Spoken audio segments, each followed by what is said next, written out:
Hello friends, back to Bhavani life style. மழை கொட்டுன்னு கொட்டுது. அதுக்காக ஏதாவது ஒரு ரெசிபி பண்ணி சாப்பிட்லாம் அப்படின்னு சொல்லி நான் இப்போ என்ன களத்தில் இறங்கிட்டேன்னா, சிறுபருப்பு கொஞ்சம் எடுத்து ஊற வச்சுட்டேன். ஒரு மணி நேரம் ஊறிட்டு அதுக்காக நான் ஒரு துண்டு இஞ்சி எடுத்துக்கிறேன்.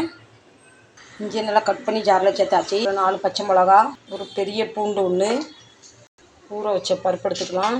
இதை நல்லா தண்ணி வடிகட்டிட்டு சேர்த்துருக்கேன். சிறுபருப்பு போண்டானா கண்டிப்பாக ஒரு உருளைக்கிழங்கு கட் பண்ணி போடணும். அப்போ தான் முருவெல்லாம் நல்லா டேஸ்ட்டாக வரும். இதில் துளி நீக்காமல் தான் போட்டிருக்கேன்னா, துளி நீக்க வேண்டாம். வாயு சம்மந்தம் உள்ளவங்களுக்கு துளியோட போட்டால் அந்த பிரச்சனை வராது. கொஞ்சமாக உப்பு, உருளைக்கிழங்கு சேர்த்தா நல்லா க்ரன்ச்சியாக வரும். அதுக்காக தான் காயப்பொடி. இதை ரொம்ப மையாக அரைக்காமல் நரங்குறன்னு அரைச்சிக்கலாம். இதில் எக்காரணம் கூட தண்ணி சேர்க்கக்கூடாது. உருளைக்கிழங்கு தண்ணி விடும். கொஞ்சமாக மிளகாத்தூள் டேஸ்ட்டுக்காக. இதில் பாருங்கள், ஒரு சொட்டு தண்ணி ஊற்றாமல் வெறும் உருளைக்கிழங்கும் பருப்பும் போட்டு அரைச்சாச்சு. கொஞ்சமாக மல்லி இலை, கருவேப்பிலை கட் பண்ணது, குட்டி குட்டியாக கட் பண்ண வெங்காயம், நல்லா குண்டு குண்டாக வர்றதுக்கு ஒரு பிஞ்ச் சோடாப்பு. அவ்வளோதான், நல்லா மசிக்கலாம். இது சில ஒரு ஊரில் மைசூர் போண்டான்னு சொல்லுவாங்க. சிறுபருப்பு போண்டான்னு சொல்கிறது நான் கேட்டது கொஞ்சம். ஆனால் மைசூர் போண்டா தான் பேர் நான் பார்த்த வரைக்கும். இதை நல்லா மிக்ஸ் பண்ணிக்கலாம். இப்போ எண்ணெய் சூடாகிட்டாலும் போட்டு பார்த்துடலாம். எண்ணெய் நல்லா சூடாகிட்டு இப்போ இப்படி கையில் கொஞ்சமாக எடுத்துகிட்டு இப்படி கிள்ளி போட்டுடலாம். கடையில் வாங்குகிற போண்டா நல்லா ரவுண்டாக வரும். இது ஒரு மாதிரி சப்பையாக வருது, தெரியலையான்னு. ஆனால் டேஸ்ட்டில் எந்த ஒரு மாற்றமும் இருக்காது. கடையோட வீட்டில் நல்லா டேஸ்ட்டாக வரும். நீங்கள் ஒரு தடவை கண்டிப்பாக ஈவினிங் ஸ்நாக்ஸாக, இங்கிலீஷ்லாம் வேண்டாம், நமக்கு வர மாட்டேங்குது, மாலை ஸ்நாக்ஸாக கண்டிப்பாக செஞ்சு கொடுங்க. ஒரு டீ கூட ரொம்ப டேஸ்ட்டாக இருக்கும். யாரும் நம்ம வீட்டுக்கு ஒரு விருந்தாளி வந்துட்டாங்கன்னா உடனே டக்குன்னு இதை ரெடி பண்ணிடலாம். பருப்புமே ரொம்ப டைம் ஆகிறதில்ல. அரை மணி நேரத்தில் வெந்துடுது, நல்லா ஊறிடுது. இது எண்ணெய்க்குள்ள போடும் போது சப்புன மாதிரி இருந்தது. ஆனால் பொரிஞ்சு வர நேரத்தில் நல்லா புஃப்னு ஆகிட்டு பாருங்கள். இது ரொம்ப டைமும் எடுக்கிறதுல டக்குன்னு நல்லா ரோஸ்ட் ஆகிடுது.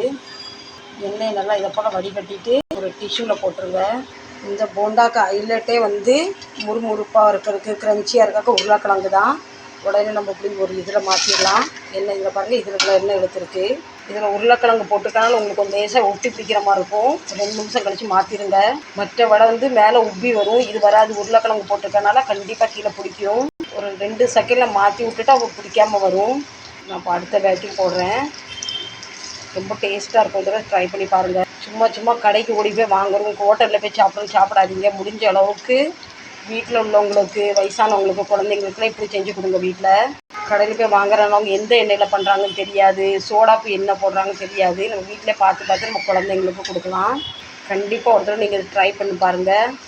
நான் சொல்லலை ஃப்ரெண்ட்ஸ், உருளைக்கிழங்கு போட்டோன்னா லேசாக பிடிக்கணும். லேசாக அப்படி கரண்டியால் தென்னாலே வந்துடும். பார்த்தீங்களா? லேசாக போட்டு 2 செகண்டில் அப்படி திருப்பி விட்டால் அது பிடிக்காது. எனக்கு இப்போ லேசாக தென்னால அது விட்டுரும்.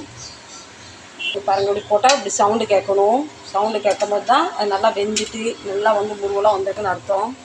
சரி ஃப்ரெண்ட்ஸ், உங்களில் எத்தனை பேருக்கு மைசூர் போண்டா வீடியோ எப்படி பிடிச்சிருக்குன்னு கமெண்ட் பண்ணி சொல்லுங்கள்.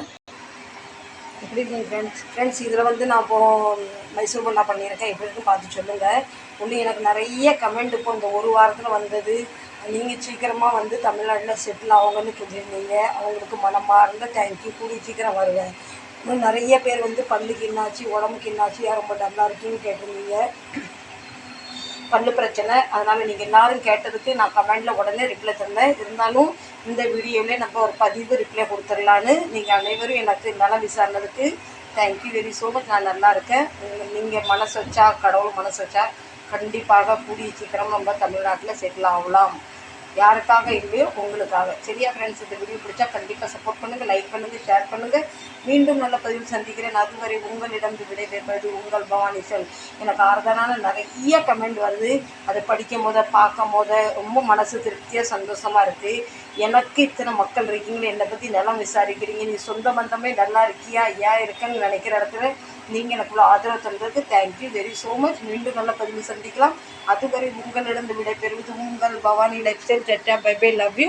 நீங்களும் கண்டிப்பாக இந்த மைசூர் போண்டா ஒரு தடவை ட்ரை பண்ணுங்கள். பாய்.